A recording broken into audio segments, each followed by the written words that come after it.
नमस्कार दोस्तों, welcome to Byju's government exam prep. दोस्तों, आज हम लोग डेली करंट अफेयर में चर्चा करेंगे 13 नवंबर 2020 के समाचार पत्रों में से, जो कि आपके आगामी परीक्षाएं, चाहे वो एसएससी की हो, दिल्ली पुलिस या ऑल कॉम्पिटिटिव एग्जाम, सभी परीक्षाओं में यह लाभदायक सिद्ध हो सकती हैं। तो आइए एक एक करके चर्चा करते हैं। राष्ट्रीय मामलों में पहली खबर है, prime minister Modi will dedicate to Ayurvedic institution to the nation on Ayurveda day today. यानी प्रधानमंत्री नरेंद्र मोदी 5वें आयुर्वेद दिवस पर, इसका मतलब है ये 5वां आयुर्वेदा दिवस जो मनाया जा रहा है, इसकी घोषणा आयुष मंत्रालय ने वर्ष 2016 में की थी और यह धन्वंतरी जयंती के मौके पर हर साल आयुर्वेद दिवस मनाता आ रहा है। यानी 2016 के बाद हर वर्ष हम मनाते हैं। तो इस बार के आयुर्वेदा दिवस यानी आप शुक्रवार यानी आज के दिन, तो नरेंद्र मोदी ने यह घोषणा की है कि आयुर्वेद संस्थानों में, जैसे गुजरात, तो गुजरात जानते ही हैं समृद्ध राज्य है। गुजरात के जामनगर, यहाँ रिफाइनरी है, ऑयल रिफाइनरी भी है, याद रखेंगे रिलायंस की। तो जामनगर के आयुर्वेद अध्यापन एवं अनुसंधान संस्थान, यानी इसको क्या कहेंगे, Ayurveda teaching and research institute, ITRA भी इसको कहेंगे, ध्यान रखिएगा। और जयपुर, जो कि राजस्थान की राजधानी है, कैपिटल है, के राष्ट्रीय आयुर्वेद संस्थान NIA, नेशनल आयुर्वेदा इंस्टीट्यूट को राष्ट्र को समर्पित करेंगे। और यह जानकारी किसने दी है? आयुष मंत्रालय ने दी हुई है। तो यह इंस्टीट्यूट जो जामनगर के आयुर्वेद अध्यापन एवं अनुसंधान संस्थान को संसद के कानून के माध्यम से राष्ट्रीय महत्व के संस्थान, यानी ये बहुत ही महत्वपूर्ण बिंदु है, इसके बारे में आगे मैं चर्चा करूंगा। राष्ट्रीय महत्व के संस्थान यानी INI इसको कहेंगे। यानी इसका क्या मतलब हुआ कि इंस्टीट्यूट ऑफ नेशनल इंपॉर्टेंस का दर्जा प्रदान किया गया है, जबकि जयपुर के राष्ट्रीय आयुर्वेदा संस्थान को विश्वविद्यालय अनुदान आयोग द्वारा मानद विश्वविद्यालय का दर्जा प्रदान किया गया है। तो यह दोनों विश्वविद्यालय आ सकते हैं आपकी परीक्षा में, ध्यान रखिएगा। और इस साल यह शुक्रवार को, यानी वर्ष 2016 से जो मनाया जा रहा है, शुक्रवार को, यानी आज आयुर्वेद दिवस भी है। मंत्रालय के अनुसार संसद के कानून से हाल ही में बने जामनगर का ITRS विश्व स्तरीय स्वास्थ्य देखभाल केंद्र के रूप में उभरने लगा है। इसमें 12 विभाग हैं, यानी 12 कह सकते हैं डिपार्टमेंट हैं, 3 clinical laboratories and 3 research laboratories. यहाँ पर ये पॉइंट ध्यान रखिएगा, ये इसको मैं अंडरलाइन कर दे रहा हूँ। फिर इसके बाद it is also the leader in research in the field of traditional medicine. Currently 33 project, 33 परियोजनाएं चल रही हैं। तो ITRA को गुजरात आयुर्वेदा विश्वविद्यालय परिसर के 4 आयुर्वेदिक संस्थानों को मिलाकर बनाया गया है और यह आयुष के क्षेत्र में पहला संस्थान है जिसे INI दर्जा प्रदान किया गया है। तो दोस्तों, ये INI देखिए फिर आया, तो इसके बारे में मैंने दे दिया है कि what is an institute of national importance, यानी राष्ट्रीय महत्व का संस्थान क्या है, यह दर्जा कैसे दिया जाता है। आइए एक एक करके हम लोग चर्चा करते हैं। तो ये जो भारत सरकार देश के कुछ सर्वश्रेष्ठ सार्वजनिक उच्च शिक्षण संस्थानों को राष्ट्रीय महत्व का संस्थान होने का दर्जा देती हैं, और ये ऐसी संस्थाएं होती हैं जो अपने देश या राज्य के क्षेत्र में अत्यधिक कुशल कर्मियों को विकसित करने में निर्णायक खिलाड़ी के रूप में काम करती हैं। वे स्वतंत्र रूप से काम करते हैं और किसी भी राज्य या सेंट्रल यूनिवर्सिटी के अधीन नहीं होते। केवल कुछ चुने हुए संस्थान इसे इस सूची में शामिल करते हैं। वे अनुसंधान, शिक्षाविदों और शिक्षा के अन्य विद्यालयों में उत्कृष्टता केंद्र विकसित करने के लिए भारत सरकार का समर्थन प्राप्त करते हैं। तो राष्ट्रीय महत्व का संस्थान होने से लाभ क्या होगा? तो INA होने का टैग एक महान प्रतिष्ठा की बात है। यह टैग सभी संस्थानों को नहीं मिलता है, इसलिए यह टैग पाना संस्थान के लिए गर्व की बात हो जाती है और ये संस्थान के नाम और प्रसिद्धि लाता है। राष्ट्रीय महत्व के संस्थान के संस्थानों को कई लाभ मिलते हैं। तो इस तरह से यह, इसके लिए क्राइटेरिया क्या होना चाहिए? तो अब इसमें जो है ये भी आपसे प्रश्न पूछ सकता है। तो इस जैसे राष्ट्रीय घोषित करने के लिए संसद में एक विशेष अधिनियम पेश किया जाता है और संस्थान को यह दर्जा प्रदान करता है। कुछ निश्चित मानदंड या क्राइटेरिया भी हैं जिन्हें संस्थानों में होना जरूरी है। एक बार जब संस्थान इन मानदंडों को पूरा करता है तब उन्हें राष्ट्रीय महत्व का संस्थान बनने का अवसर प्राप्त होता है। इससे पहले बहुत सारा, जैसे भारतीय प्रबंधन संस्थान 2017 के अनुसार सभी प्रबंधन संस्थान यानी आईआईएम यानी इंडियन इंस्टीट्यूट ऑफ मैनेजमेंट को इसका दर्जा दिया गया। इसी तरह से बहुत सारी आईआईटीज को इन सब राष्ट्रीय महत्व का संस्थान का दर्जा मिल चुका है। तो आशा करता हूं कि ये पॉइंट समझ में आया होगा। नेक्स्ट टॉपिक की ओर चलते हैं। Submarine INS Vagir joins navy's fleet यानी पड़ोसी देशों के साथ सीमा विवाद के बाद जारी सरगर्मी के मद्देनजर भारत लगातार अपनी सैन्य ताकत में इजाफा कर रहा। आप लोग देख भी रहे होंगे, लगातार हम लोग खबरों में कुछ ना कुछ रक्षा क्षेत्र से जरूर डालते हैं। तो हालांकि भारत एकदम सजग है, 1962 जैसी गलती अब भारत नहीं करने वाला है। यही कारण है कि भारत लगातार अपनी रक्षा पंक्ति को मजबूत कर रहा है। इसी में एक और माला जोड़ दिया गया है, एक और पॉइंट जोड़ दिया गया है। इसी के तहत मुंबई के मझगांव डाक पर स्कॉर्पियन क्लास की 5वीं पनडुब्बी वागीर को नौसेना के बेड़े में शामिल कर लिया गया है। दोस्तों, यह बहुत ही महत्वपूर्ण बिंदु है। इसमें पनडुब्बी का नाम हिंद महासागर की शिकारी मछली वागीर के नाम पर इसका रखा गया है नाम।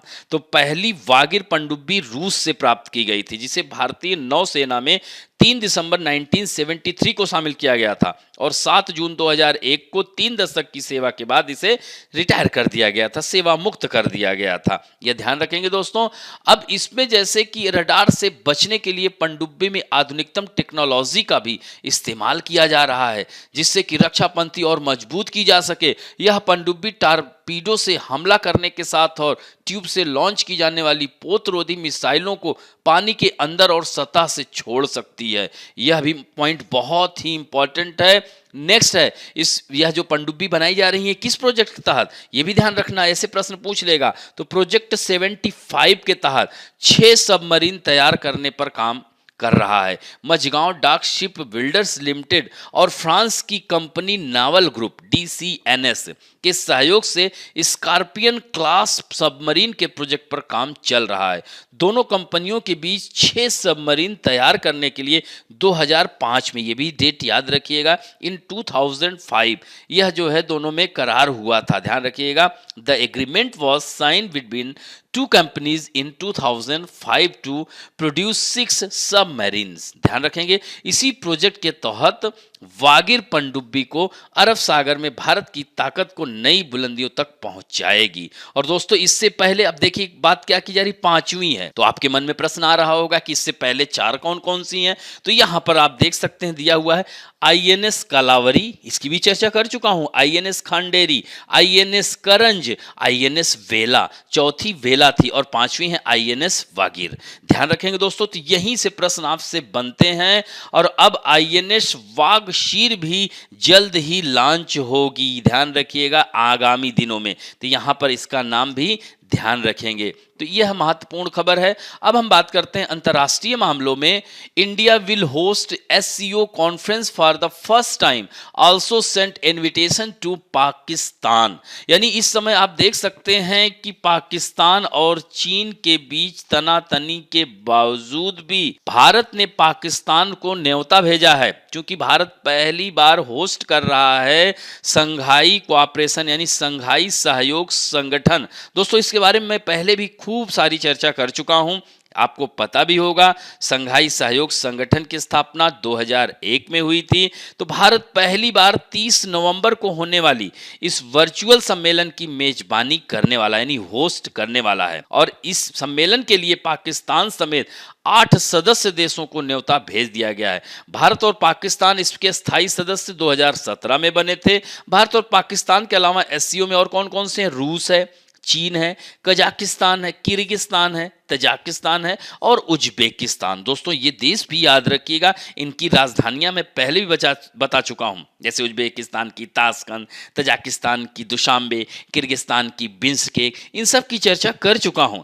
तो इसके जो महासचिव हैं, the invitation have also been sent to the 4 observer countries के 4 जो है पर्यवेक्षक देश हैं। एससीओ महासचिव और एससीओ IRATS निदेशक को भी यह इनविटेशन भेजा गया है। तो Russia support India's assertion that Pakistan should not bring bilateral issues such as Kashmir during discussion at the Shanghai Cooperation। तो दोस्तों रूस ने पहले ही चेता दिया है कि इस बैठक में, इस मीटिंग में पाकिस्तान जम्मू कश्मीर का राग नहीं अलापेगा। यह सीधे सीधे ये सहयोग, जो संघाई सहयोग संगठन है, इसके सिद्धांतों के खिलाफ होगा। यहाँ पर हम चर्चा अन्य क्षेत्रों की करेंगे, अपने विकास के क्षेत्र की करेंगे, ऊर्जा के क्षेत्र में करेंगे, समग्र विकास की इसमें डिस्कशन किया जाएगा, ना कि अपने द्विपक्षीय संबंधों को। वह अपना देश अपना स्वयं समझें। हम किसी के कह सकते हैं कि संप्रभुता का हम उल्लंघन नहीं कर सकते हैं, क्योंकि किसी भी देश के आंतरिक मामलों में हम हस्तक्षेप नहीं कर सकते। इससे उस देश की संप्रभुता को चुनौती मिलती है, जिसे सोवरेनिटी कहा जाता है। दोस्तों हमारी प्रस्तावना में पहला ही शब्द है, we the people of India, Bharat को सोवर्ण, यानी भारत एक संप्रभु राष्ट्र है। इसी तरह से हर देश की अपनी प्रभुसत्ता होती है, उसके आंतरिक मामलों में, इंटरनल मैटर में कोई इंटरफेरेंस नहीं कर सकता है। यह ध्यान रखेंगे दोस्तों। यही कारण है कि रूस ने सीधे सीधे बोल दिया है कि इस बैठक में यह जो संघाई के सिद्धांतों के खिलाफ होगा। अगर कश्मीर इश्यूज की बात की जाएगी या CAA पे चर्चा अगर पाकिस्तान करेगा, तो यह उसका दोनों का निजी मामला है। समझ में आई बात? तो यह ध्यान रखेंगे दोस्तों। यहां पर आप देख सकते हैं हमारे देश के प्रधानमंत्री का भी पिक्चर दिख रहा है। अब बात करते हैं नेक्स्ट जो इंटरनेशनल न्यूज है, Philippines will by BrahMos missile from India. दोस्तों देखिए हमारा देश कितना तेजी से तरक्की कर रहा है, अंतर्राष्ट्रीय स्तर पर ख्याति प्राप्त कर रहा है। यानी दूसरे देशों से हथियार खरीदने के मामले में भारत टॉप 5 देशों में आता है, टॉप पर है। अब तक भारत मिसाइलें और रक्षा उपकरण दूसरे देशों से खरीदता आ रहा है, लेकिन पहली बार ऐसा होगा कि किसी दूसरे देश को भारत ब्रह्मोस जैसी घातक मिसाइल बेचने जा रहा है। और वह पहला देश कौन होगा? फिलीपींस होगा। और फिलीपींस की राजधानी क्या है दोस्तों? मनीला है। जैसा कि मैं पहले भी बता चुका हूं आप लोगों को फिलीपींस के बारे में विथ मैप, इसीलिए आज हम इसमें नहीं डाल रहे हैं। ये ध्यान रखेंगे दोस्तों। फिलीपींस के बारे में हमने बहुत सारी चर्चा हम कर चुके हैं। वहां के राष्ट्रपति रोड्रिगो दुर्तेर्ते हैं, ये भी ध्यान रखिएगा। अभी गोनी चक्रवात आया था वहां पर, उसके बारे में हमने बताया ही था। यही मनीला में एशियाई विकास बैंक का मुख्यालय भी मैंने बताया था। यहीं इंटरनेशनल राइस रिसर्च इंस्टीट्यूट भी बताया था। तो इस तरह से भारत ब्रह्मोस जैसी घातक मिसाइल बेचेगा। आने वाले समय में भारत की ताकत और अधिक बढ़ने वाली है। Next year India and Philippines will sign in agreement under which the Philippines will buy BrahMos missile from India। यानी कि अगले साल, चूंकि ये कोरोना की वजह से यह मीटिंग स्थगित कर दी गई थी, अब इसको अगले साल यह मीटिंग दोनों हमारे देश के प्रधानमंत्री और फिलीपींस के राष्ट्रपति रोड्रिगो दुर्तेर्ते शामिल होंगे। और इस सम्मेलन में ही दोनों देश ब्रह्मोस मिसाइल डील पर भी हस्ताक्षर करेंगे, एग्रीमेंट करेंगे। ध्यान रखेंगे दोस्तों। और ब्रह्मोस मिसाइल के बारे में आप लोगों को पता होगा, नाम ही से दिख रहा है, ब्रह्मपुत्र और मस्कवा नदी। यानी हमारे देश की ब्रह्मपुत्र नदी का नाम सुना होगा, जो कि तिब्बत से आती है। और रूस की जो कैपिटल है Moscow, which is situated on the bank of Moskva river. तो रूस की मस्कवा नदी के नाम पर मोस यानी ब्रह्मोस मिसाइल इन दोनों नदियों के नाम पर बनाया गया है। रूस से समर्थन से, रूस के सहायता से इसे इंसेंबल किया गया था। अब भारत इसको बेचेगा अन्य देशों से। अन्य देश जैसे फिलीपींस के अलावा भी चर्चा की जा चुकी है, मतलब बातचीत चल रही है। वो देश कौन कौन से हैं? थाईलैंड, इंडोनेशिया, ताइवान से इस मिसाइल को बेचने के लिए संपर्क है। और इस मिसाइल की रेंज 500 किलोमीटर होगी, यह ध्यान रखिएगा। तो ये काफी महत्वपूर्ण हो जाता है बिंदु, यहां पर भी ये पॉइंट ध्यान रखेंगे। अब बढ़ते हैं नेक्स्ट खबर की ओर। China begin work on rail line up to Arunachal border. दोस्तों बॉर्डर पर फिर से जो है देखिए इस समय तलखी चल रही है। द हिंदू में देखिए बहुत ही सुंदर दिया हुआ है, ये देख रहे हैं ना, अरुणाचल प्रदेश है, इधर ये भूटान है, आगे भी हम चर्चा करेंगे। तो यहाँ ल्हासा से देख रहे हैं ना, ये जाते हुए ये चेंगदू प्रांत है यहाँ तक। तो इधर 435 kilometre section from Nyingchi Lhasa has been under construction since 2015 and will be finish by the end of 2021, यानी 2021 तक यह तैयार हो जाएगा। तो चीन के रणनीतिक रूप से महत्वपूर्ण रेलवे लाइन तिब्बत की अपनी दूसरी प्रमुख रेल लिंक जो सिचुआन प्रांत को निंगची से जोड़ेगा, जो भारत के अरुणाचल प्रदेश के साथ सीमा के पास स्थित है, पर काम शुरू कर दिया है। तो इस तरह से China has finished construction of the border area reaching Arunachal Pradesh. On the other hand, China is also encouraging people from affluent Chinese areas to make strategic investment in remote areas of Tibet to the Arunachal border. As a result of such effort, an important railway line of China has reached very close to the border of Arunachal Pradesh. और China हमेशा बोलता रहता है अरुणाचल प्रदेश का भाग हमारा हिस्सा है। तो इस तरह से भारत की संप्रभुता को हमेशा यह चेतावनी देता रहता है। तो इस तरह से भारत भी अब शांत बैठने वाला नहीं है। तो इस तरह के कृत्य चाइना करके भारत को डिस्टर्ब करने का, भारत के विकास में बाधा पहुंचाने का प्रयास करता है। तो इस तरह से आप देख सकते हैं कि चाइना रेलवेज यानी चीन रेलवे ने शनिवार को इस रूट पर बनने जा रहे 2 सुरंग और 1 पुल के निविदा नतीजों का ऐलान किया है। इसके अलावा यान लिंजी लाइन को बिजली आपूर्ति करने वाली टेंडरिंग को भी फाइनल हो गई है। तो सिचुआन तिब्बत रेलवे तिब्बत में चीन का दूसरा प्रोजेक्ट है। इससे पहले चीन किंगहाई तिब्बत प्रोजेक्ट पर काम कर रहा है और ये रेल लाइन किंगहाई तिब्बत पठार से होकर गुजरेगी और Sichuan Tibet railway line Tibet के जिस लिंधी में समाप्त होगी वे स्थान अरुणाचल प्रदेश के बॉर्डर से काफी नजदीक है। यही कारण है कि भारत और चीन के बीच में फिर से तनाव उत्पन्न हो रहा है। मैकमोहन लाइन यहीं से गुजरती है अरुणाचल प्रदेश से दोस्तों। तो समझ में आ रहा है कि अरुणाचल प्रदेश का पूरा अरुणाचल प्रदेश सोचिए भारत का अभिन्न अंग है। वहाँ की भारत की अपनी विधानसभा है, वहाँ भारत के अपने मुख्यमंत्री हैं, वहाँ पर गवर्नर हैं, लेकिन उसके बावजूद भी चाइना इस तरह की हरकतें करने से बाज नहीं आता है। दोस्तों अरुणाचल प्रदेश के बारे में देख सकते हैं, इधर ये देख रहे हैं चाइना का बॉर्डर है, इधर भूटान का बॉर्डर है और ये आसाम को स्पर्श करता है और इधर आप देख सकते हैं यहाँ पर नीचे ये नागालैंड है और ये जो है यहाँ से इस इधर ही म्यांमार है, ये चाइना है। तो इस तरह से यह इसके डिस्ट्रिक्ट्स हैं। अपर सुबनसिरी, सियांग, ये नदियों के नाम पर ही है। सुबनसिरी क्या है? ब्रह्मपुत्र की सहायक नदियां हैं। दिबांग वैली, ब्रह्मपुत्र को अरुणाचल प्रदेश में दिहांग या दिबांग के नाम से जाना जाता है कि नहीं? तो इस तरह से यह दिबांग, कामेंग, देखिए राज्य जिले का नाम है, कामेंग नदी है, सुबनसिरी, कामेंग, तिस्ता, सुबनसिरी, ये सब सहायक नदियां हैं किसकी? ब्रह्मपुत्र की। और ये देख रहे हैं ना बोमडिला भी जगह का नाम भी है। बोमडिला क्या है? यहाँ दर्रा भी है। तो इस तरह से अरुणाचल प्रदेश, यहाँ पर इसकी कैपिटल है ईटानगर, यहाँ के गवर्नर बीडी मिश्रा हैं और यहाँ के चीफ मिनिस्टर हैं पेमा खांडू और यहाँ यूनिकैमरल एक सदनीय व्यवस्था है। लोकसभा सीट की संख्या 2 है तो राज्यसभा की 1 सीट है यहाँ पर अरुणाचल प्रदेश। अब बढ़ते हैं नेक्स्ट समाचारों में। विभिन्न राष्ट्रीय और अंतर्राष्ट्रीय व्यक्तित्व में आज हमने ऐसे ही चर्चा में है, आज सुबह से न्यूज में ये छाई हुई हैं। आप देख सकते हैं कि भारतीय वेशभूषा में ये दिख रही हैं। अफ्रीका अमेरिका यानी अमेरिकन अफ्रीकन अमेरिकन ये हॉलीवुड एक्ट्रेस एंड अमेरिकी सिंगर मैरी मिलबेन, ये काफ़ी चर्चा में आ गई है। तो ये नाम याद रखिएगा बस एक लाइन में। तो इन्होंने दिवाली की शुभकामनाएं दी हैं। मिलबेन दिवाली की शुभकामनाओं के लिए ओम जय जगदीश हरे, हम लोग गाते हैं ना दीपावली के दिन पूजन करते हैं, तो उस दिन यह भजन गाया जाता है। तो वह गा करके भारत का एक तरह से भारत की संस्कृति को पूरे विश्व में, आज देखिए भारत की संस्कृति, इसी को कल्चरल प्रोसेसिंग आउटसोर्सिंग कहा जाता है दोस्तों। यानी हमारी संस्कृति को पूरे विश्व के लोग अपनाने के लिए आतुर हैं। आज पूरा विश्व ललचाही निगाहों से हमारी संस्कृति की ओर देख रहा है। और आज आप देख रहे हैं कोरोना नामक महामारी में अगर बात की जाए तो देखिए नमस्ते की प्रक्रिया, हम प्रणाम करते हैं किसी को भी देख करके। तो इजराइल के प्रधानमंत्री ने कहा यह भारत की ही देन है। यानी यह चीज़ें हम लोग तो हजारों साल पहले से यह कार्य करते आ रहे हैं। और आज देखिए कि चाहे वह इंग्लैंड के प्रिंस चार्ल्स हों, कोरोना नामक महामारी में सामने आने पर शेक हैंड ना करके उन्होंने प्रणाम किया या नमस्ते किया। तो आज क्या है, हमारे देश की संस्कृति ही तो है। आज मथुरा है, वाराणसी है, राजस्थान है, मतलब देश के कोने कोने में विदेशी लोग, पाश्चात्य देश के लोग हमारे देश में हमारी संस्कृति का अनुकरण कर रहे हैं। तो यह मिलबेन का नाम याद रखिएगा दोस्तों।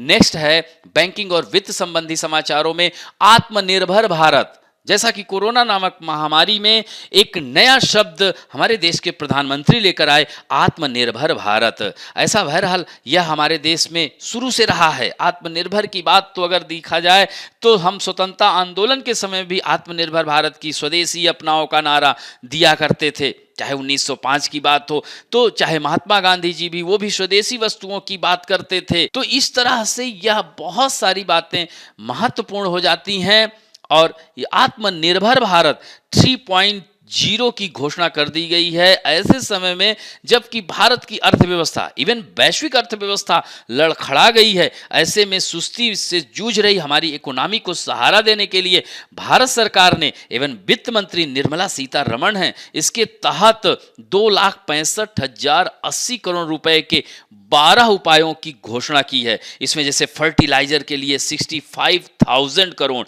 ये भी अंडरलाइन कर लीजिएगा, सब्सिडी दी जाएगी। इससे क्या होगा, करीब 14 करोड़ किसान परिवार को इसका लाभ मिलेगा। कोरोना वैक्सीन के शोध यानी इसके डेवलपमेंट, रिसर्च के लिए 900 करोड़ रुपए का प्रावधान किया गया है। और दोस्तों ये जो आत्मनिर्भर भारत 3.0 का जो पैकेज है वो हमारी अर्थव्यवस्था की में जीडीपी का कुल 15% है। इसको भी हमने इसीलिए अंडरलाइन कर दिया है, ये ध्यान रखिएगा। कैपिटल इंडस्ट्रियल एक्सपेंडिचर के अतिरिक्त 10,200 करोड़ रुपए जाएंगे। इसमें रक्षा उपकरण में बनने वाली घरेलू कंपनियों, ग्रीन एनर्जी कंपनियों को फायदा होगा। इसी तरह से एक्सिम बैंक को 3,000 करोड़ रुपए एलओसी यानी लाइन ऑफ क्रेडिट के रूप में दिए जाएंगे। इस तरह से पीएम गरीब कल्याण रोजगार योजना के तहत 10,000 करोड़ रुपए का अतिरिक्त प्रावधान है। पीएम आवास योजना अर्बन के लिए 18,000 करोड़ रुपए का अतिरिक्त, इससे गरीबों को फायदा होगा। 78 लाख से अधिक रोजगार के अवसर पैदा होंगे।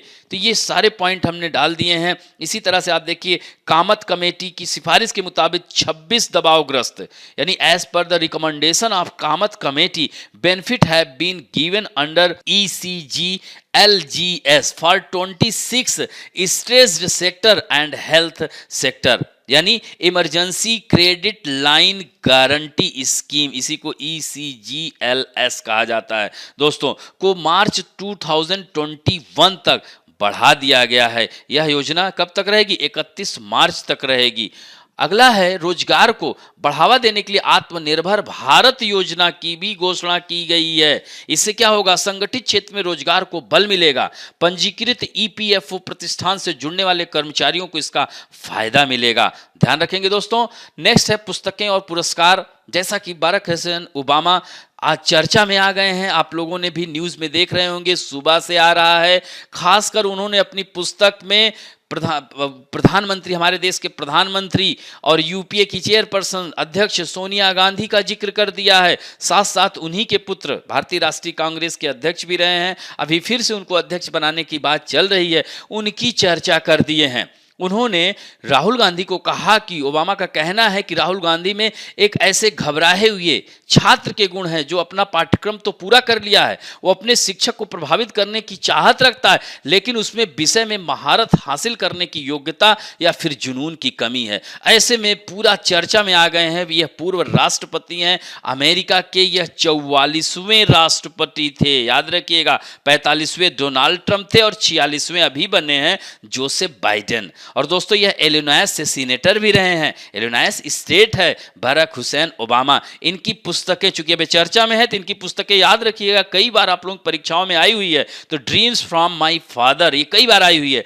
द ओडेसिटी ऑफ होप, ध्यान रखना, ऑफ थी आइसिंग, ये भी ध्यान रखना। और ए प्रॉमिस्ड लैंड, इसी में उन्होंने चर्चा कर दी है दोस्तों। ये 768 पन्नों का संस्मरण है जो कि 17 नवंबर को बाजार में आने वाला है। तो अमेरिका के पहले अफ्रीकी अमेरिकी राष्ट्रपति ओबामा ने अपने कार्यकाल में भारत में 2 बार आए थे। वर्ष 2010 में भी यात्रा की थी, वर्ष 2015 में। वह मनमोहन सिंह की बहुत इज्जत करते हैं। उन्होंने प्रधानमंत्री मनमोहन सिंह को बहुत ही ईमानदार और सच्चा व्यक्ति कहा है। साथ साथ सोनिया गांधी की भी तारीफ की है। पुतिन के बारे में भी उन्होंने बोला है। इसी तरह से अमेरिका के पूर्व रक्षा मंत्री बॉब गेट्स के बारे में भी उन्होंने बताया कि बहुत ईमानदार व्यक्तित्व हैं। तो यह किताब बहुत अभी 17 नवंबर से मार्केट में आ जाएगी। नेक्स्ट है खेल समाचारों में, गोल्फ से संबंधित है। करणदीप, ध्यान रखेंगे, Karandeep Kochar won historical PGTI, यानी चंडीगढ़ के 17 वर्षीय एमेच्योर करणदीप कोचर ने टॉलीगंज क्लब में पीजीटीआई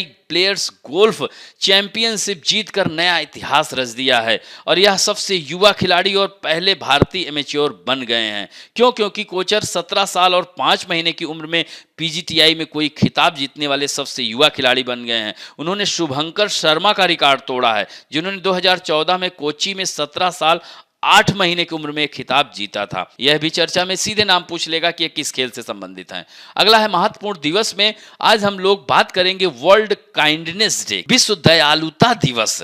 तो प्रतिवर्ष 13 नवंबर को वर्ल्ड काइंडनेस डे मनाया जाता है। विश्व दयालुता दिवस सकारात्मक शक्ति और दया की डोर पर आधारित है दोस्तों। और यह कब से शुरुआत हुई थी विश्व दयालुता दिवस की? वर्ष 1998 में वर्ल्ड काइंडनेस मूवमेंट संगठन द्वारा की गई थी और इसकी स्थापना 1997 के टोक्यो सम्मेलन में दुनिया भर के दयालु संगठनों द्वारा की गई थी। 2019 में इस संगठन को स्विस कानून के तहत एक आधिकारिक एनजीओ के रूप में पंजीकृत किया गया था। वर्तमान में वर्ल्ड काइंडनेस मूवमेंट में 28 से अधिक राष्ट्र शामिल हैं, जिनका किसी भी धर्म या राजनीतिक मूवमेंट से संबद्ध नहीं है। नेक्स्ट है let us talk about some important fact में, आज हम बात करेंगे भारत में परमाणु ऊर्जा संयंत्र मात्र 7 हमने लिया है, लेकिन ये आप लोग परीक्षाओं में सीधे आ जाएगा, मिलान करने को आ जाता है। जैसे लिस्ट ए लिस्ट बी ऐसे दे देगा, फर्स्ट सेकंड थर्ड फोर्थ दे देगा, तारापुर, नरौरा, रावत भाटा कहेगा, इधर राज्य के नाम दे देगा मिलान करने को। तो सीधे सीधे इसको याद कर लीजिएगा, वन लाइनर है।